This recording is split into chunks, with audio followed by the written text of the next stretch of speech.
What's going on, guys? We're working under the canopy, making progress on the motor. We've got the timing belt installed. That's the OEM to the 67.5 timing belt. This is not the 67.5 cam gear, but 72, 74, and 75 motors all run the same sprocket for the cam gear, and that's single overhead cam motors only, not the duals, because the duals obviously have two smaller cam gears for two cams. But I'm gonna get the bracket off here in a second to show you guys. It took some heavy modifications. Had to trim a bunch back here. Took some actual measurements, measured the thickness of the pump, cut off that much from the back of the bracket. Had to chunk out because this whole thing kind of like had this pretty little like slope back here. Cut all that out, cut underneath of it. Had to clearance out a bunch for the timing belt. And then down here, so this is the 72 dual overhead cam compressor bracket. All the compressors mount the same, single or dual, except how the front mount goes here.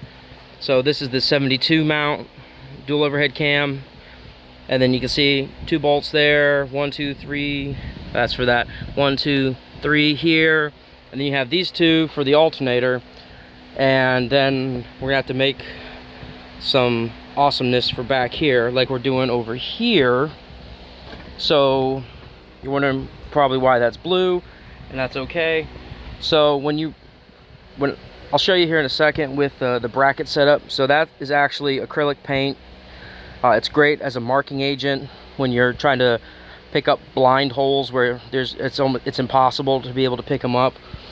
And so with the 72 dual overhead cam power steering pump bracket, I'd make some modifications there. So this is just a big ass hunk of 6061 T6, and you can see where the acrylic was on here, where it touched, give a little kiss.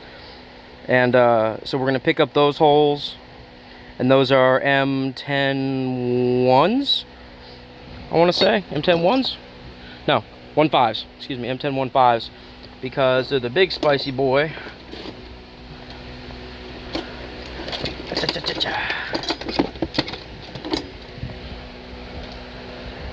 Yeah, M10 1.5s. So from what I have found so far on this motor, M10 1.5 is going to be your primary. That's your 14mm bolt head. It's this guy, which I had to trim a few of these down to make some, you know, bracket bolts, which is fine. Easy, free fix. I like free fixes. This was just a hunk of scrap aluminum that I had, and you don't need a CNC mill or a mill to do this. I simply hacked it off with my Sawzall. I made a mark here, and then on the side I made a mark going down the whole length of it, and then I pretty much made this is what I want to cut out. And then once I hacked the end piece off, I mean, you can see where it crisscrossed. So I cut straight down first, and then I cut back, and then I just used a flap disc on my, where the fuck is it? It's around here somewhere. It's on my angle grinder, right there. So yeah, I just flap disced it. I used the old trusty Irwin 90 here. It works. This is just an old Blue Point or Snap-on dial caliper. It's fairly accurate. Sorry, dropping shit everywhere.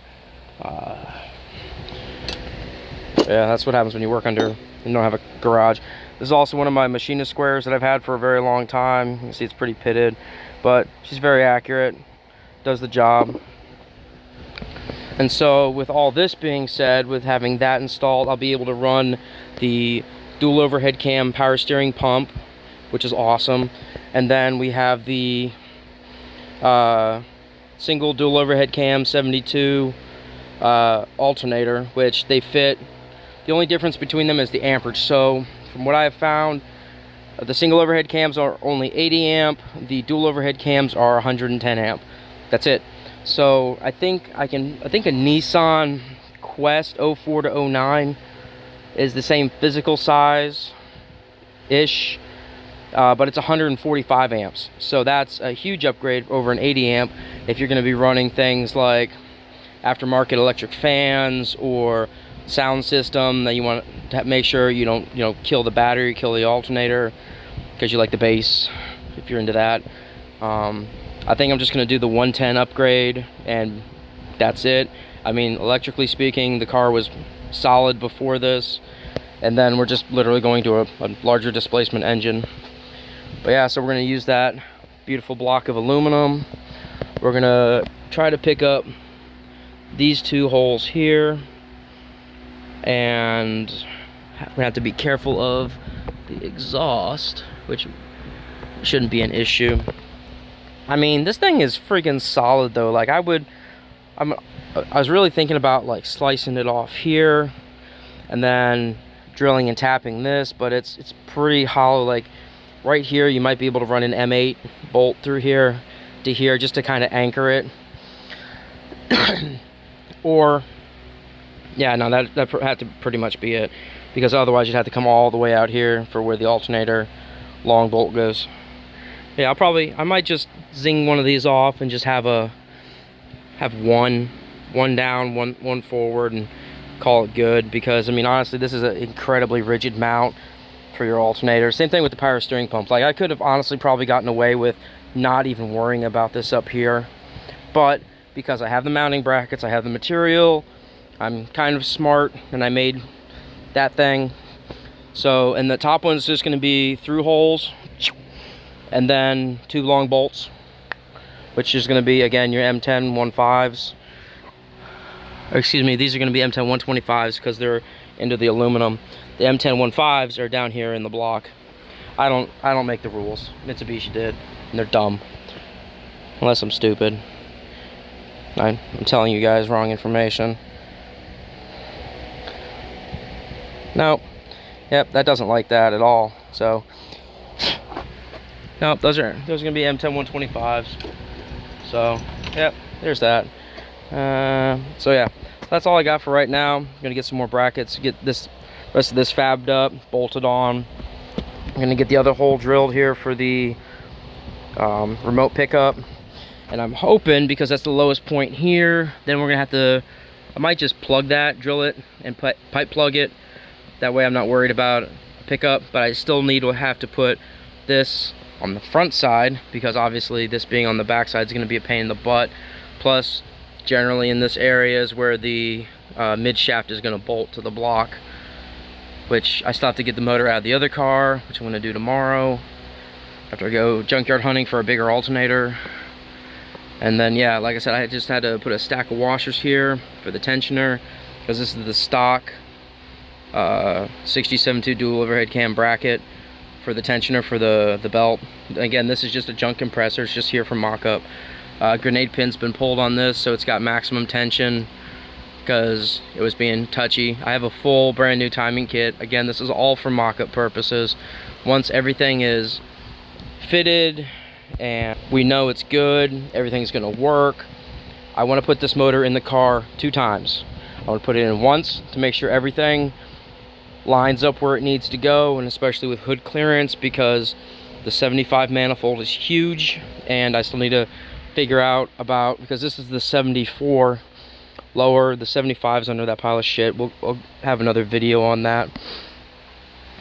But yeah, so, and then again, you know, once everything's in, this whole motor is going to get pretty tore down. I want to say, if it's removable, I'm going to remove it. I want to media blast everything, get rid of all the corrosion. I hate corrosion. I want to clean up as much as I can. Maybe see about getting things powder coated, yada yada. We'll see how it goes. But for right now, this is where we're at. Huge progress, lots of cutting, lots of cutting, lots of cutting. But the ability to use stock brackets for this motor swap is my biggest goal. That way, if other people are out there and they're like, yes, I would like an entire liter of displacement more than my little poo-poo motor has for me. Especially if you're like me and you're upgrading from a single overhead cam like 100 and nothing horsepower, you know, motor, which granted, the base model motors are great. They're reliable, okay, till you crush the oil pans, thanks previous owners. But yeah, I figured, why not? If a Talagrasso can make over 1,000 wheel horsepower plus with this little spicy boy, he's got a whole different rod combo in his. Again, this is just, once it's cleaned up, buttoned up, put together in the car and running, and all the electronics are sorted, and I can run this shit on the Montero ECU, which is tunable, by the way. Montero ECUs are tunable, which is my biggest reason, because there was one person that could tune the 75 ECU out of Canada, and they have not responded to messages for years from people, so that's useless. And that's, again, using a stock ECU. Once I start making or wanting to make real power with that motor, which is another 75 MyVec, the rest of the parts are in the shed, then once that one's fully built, you know, it's going to be a twin turbo, twin Halset HX35s, because I love Halsets, and it's a great turbocharger that's very reliable, very robust. But yeah, that motor is going to be getting mocked up in the black car while I daily drive this thing. And then once that motor's done and built and ready to go in, I should have the all-wheel drive 5-speed trans to go with the whole rear end that's out there, and one of the parts trucks, and the bed, and under the topper. And then I will do the entire rear end swap, which is not hard. It can be done in a weekend, which is my goal. And then, yeah, I want to build a big boy track monster. And also, I have all the big brake stuff that I need to worry about mocking up too. It's got the big Porsche Brembo 18Z calipers, Volkswagen Touareg, same shit. You can still get them new on Rock Auto for a pretty solid price, honestly. I've seen what some of these big brake kits come out from, like K Sport or Andy's Auto Sport, or there's a whole bunch of them out there, man, for this car, and people want absolutely insane amounts of money, and I'm like, but I can buy that same caliper on Rock Auto for 150 bucks, and you know, 60 of those dollars is a core charge, and you know, 4 calipers at, you know, 160 or 150 each, that's only 600 bucks. Why the fuck am I going to pay you $4 grand for your aluminum brackets, which are incredibly easy to make, and all that other jazz? So brakes are going to be a whole nother video. I've got VR4 knuckles, which the only difference between the VR4 knuckle and the base model is the bolt-in hub. The spline count's the exact same. The mounting pattern for the calipers are different, I believe, but that's what I raid. I haven't actually done it. So, the proof point, if the VR4 mounting point for the caliper is the same as it is for the SLs and base models, pretty sure it is, not 100%, but if it is, then that would make a big brake kit interchangeable between all 3 models, VR4, SL, and base. So, and again, I'd spent a long time since I've dabbled in going this far into 3000s, but baby steps, motor go vroom, that's the #1 priority, because if this doesn't go vroom, then tears and other things will happen. But I hope you enjoy the video. If there's things that I can do better, things you want to know more about, please, you know, leave a comment. I'll try to get back to you. I know this is a very rare, not really rare, but it's a very uncommon swap, because most people, you know, they hold on to the dual overhead cam 72s, or they go with the 74s and they swap the smaller CC cylinder heads onto the 74 motors, and that's really dumb if you ask me. If you have these big beautiful 4-valve MyVec heads, which is a simple oil valve, so all it needs is a, you know, positive and a ground, 12-volt source, which you can use an RPM window switch for, which these things I think is 3,400 RPMs is when the MyVec solenoid kicks on and opens, allowing extra lifts and stuff in the cams. But again, it's a window switch. You can buy an RPM window switch from MSD or whoever, and I mean, hell, you could put it on a push button if you wanted, if you really wanted to be, you know, caveman. And then boom, you got Myvec. Now you've got, you know, much higher lift variable cams, and you're just like, vroom, vroom. But people just, I don't know, people are dumb.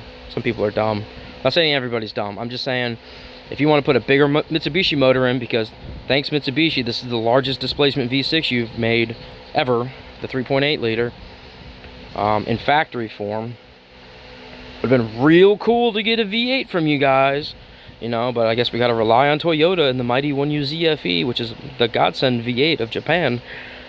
But till then, like I said, if I can do anything better with these videos, again, I'm just starting out. I'm just trying to document my build, mainly for me, because I'm a goldfish. Let me know, you know, leave a like, comment, subscribe if you want to continue this madness with me.